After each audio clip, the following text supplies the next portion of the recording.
watching the station covering all of the DMV. This is DC News Now. And thank you for joining us for DC News Now at 4. I'm Mark Hall. And good afternoon. I'm Lisa Gale. We're taking a live look outside on this Friday late afternoon. A live look at the Pentagon. Looks like the camera's blown a little bit, perhaps a slight breeze, but the sun is shining. Yes, always good to see the sun on a Friday. Meteorologist Damon Matson joining us now. And Damon, it's looking even better this weekend.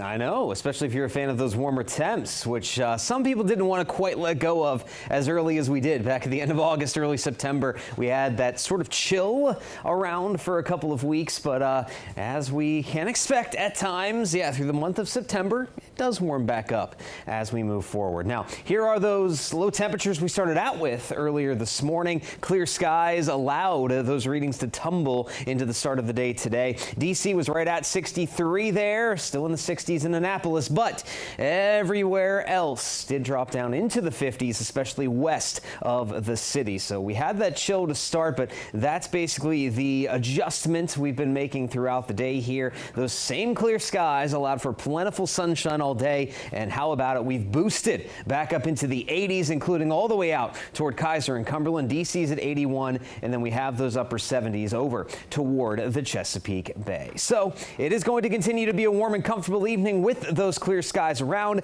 but like I said earlier, just that rinse and repeat method. We will see those temperatures tumbling as we keep a clear sky in place going into your Friday night. So we'll keep on the same trend. The weather pattern looks locked in for a beautiful weekend, but one, just how warm should we expect it to get Saturday and Sunday afternoon? And two, will there be any interruption to these sunny skies anytime soon? We'll have a full look at your forecast coming up here in just a bit. All right, Damon, and thank you. New today, Arlington County Police are investigating a stabbing that left one man with serious injuries. It happened on Wilson Boulevard last night. FFXNow.com reports that the suspect ran away from the scene. Anyone with information is asked to call police. And staying in Virginia now, Arlington County's Office of the Fire Marshal saying 3 men have now been arrested for deliberately starting a fire at an apartment building in May. Officials say the fire happened at the Garden Apartments on South Quebec Street. 32 people were impacted by that fire. Several people were taken to nearby hospitals as well for smoke inhalation injuries for some of them. 18-year-old Marvin Lopez, 20-year-old Wilmer De Leon, and 22-year-old Eris B.L. Flores now facing charges including arson, conspiracy to commit arson, and more. They are all being held without bond. Their motive is unknown. Well, new details have been released in the assassination of conservative activist Charlie Kirk. Police say 22-year-old Tyler Robinson was taken into custody after they say he confessed to his father.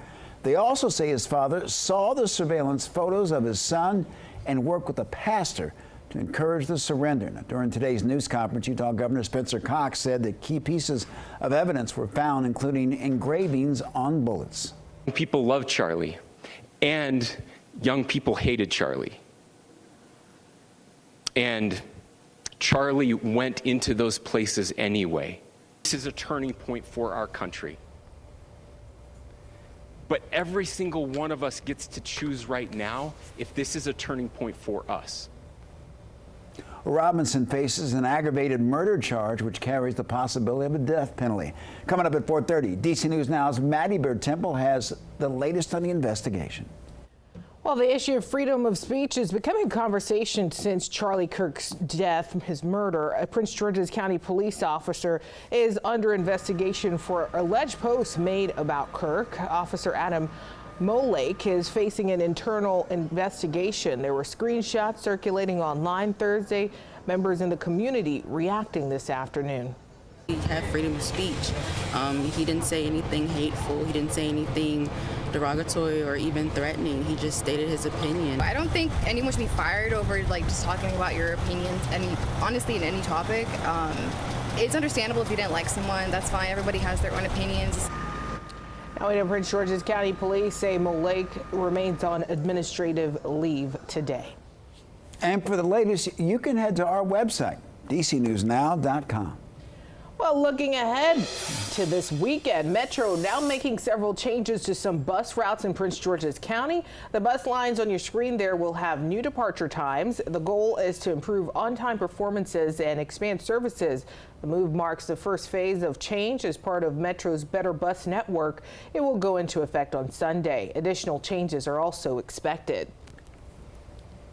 And starting tonight, Friday night football will look a bit different in the district. That's because D.C. Public Schools are making changes to their spectator policies for high school games. This in response to recent fights and incidents at games.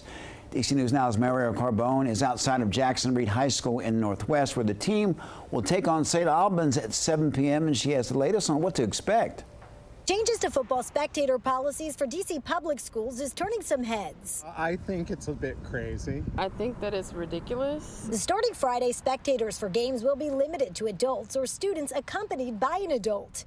Each adult can chaperone up to 3 students, and no entry will be allowed after the third quarter. I feel like the kids here, they're, mature enough to make their own decisions and be able to be out by themselves at a game. The change comes after what the district described as multiple spectator conflicts. That there are going to be more school officials at the games, and we're asking all kids and families to follow the instructions of school personnel when they arrive. Mayor Bowser making the announcement Friday.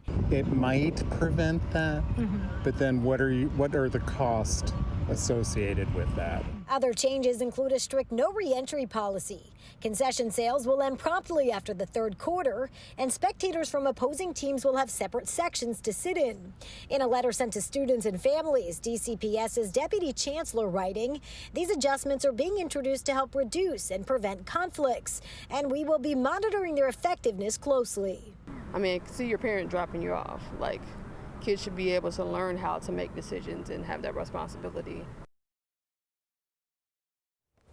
All right, thanks to Marielle. And the heads up for drivers, there are some lane closures this weekend. It's on I-395 North from the bridge out South Fern Street to the bridge over Route 100 on Richmond Highway.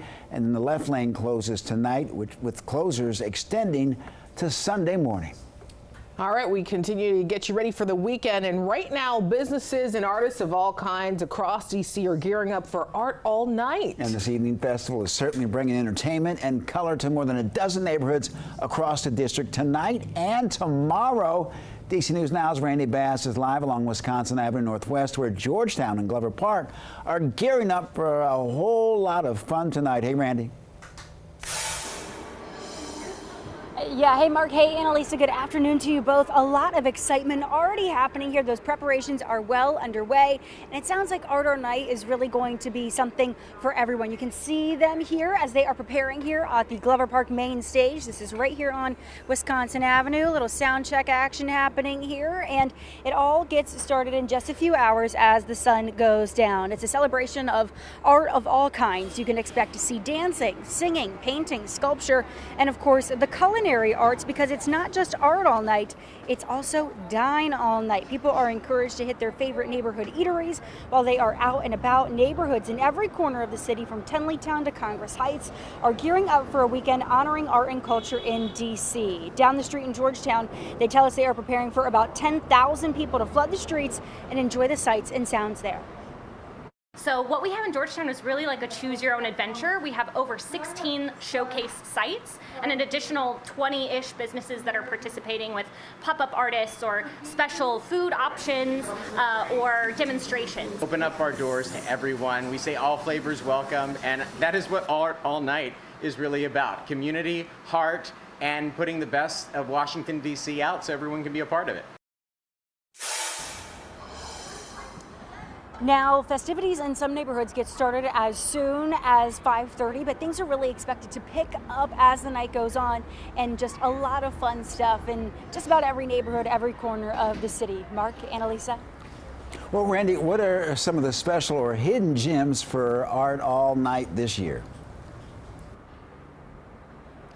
Now, I am glad you asked. When you think of art all night, you're probably thinking of sculpture, painting, maybe a little bit of music, but don't forget about the culinary arts. Across the street at Wingo's on Wisconsin Avenue, wing eating contest tonight at 9 p.m. Mark, I'm sure you've been preparing for this. I bet, we're all hungry after a nice long week here at work.